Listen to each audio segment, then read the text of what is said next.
大家好，我是彩虹。今天用一块南瓜教你做好吃的粘豆包，不需要发酵，和完面团直接做，简单又好吃。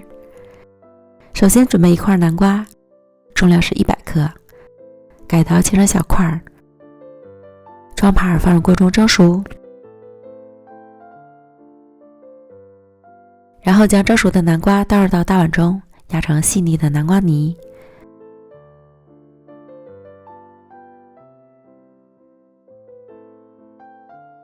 再加入280克糯米粉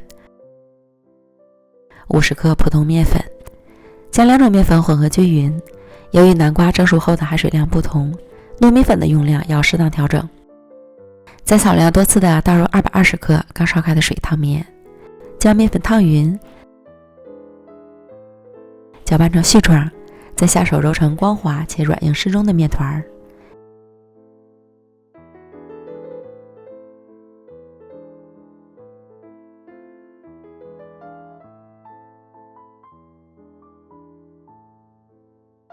移到案板上，直接搓成长条，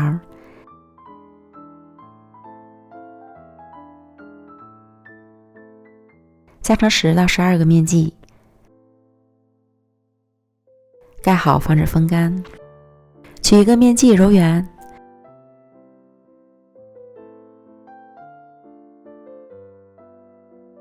用拇指在中间按一下，再捏成小碗的形状。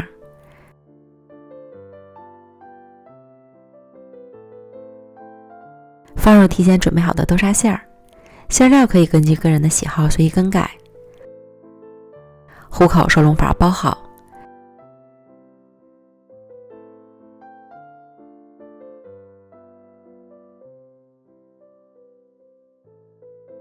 顶部再捏出小尖角的造型。全部都做好之后，依次摆入到蒸屉里。凉水上锅，水烧开后蒸12分钟。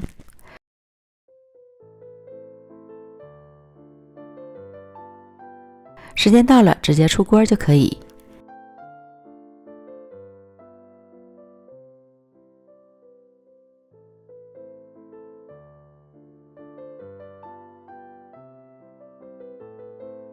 出锅后稍微晾一会儿，等表面形成一层薄薄的干皮儿，这样在拿起的时候就不会摘手了。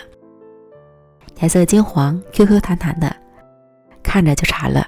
吃起来软糯筋道不摘牙，真是越吃越爱吃。如果你也馋了，就赶快做起来吧。美食天天更新，咱们明天见，拜拜。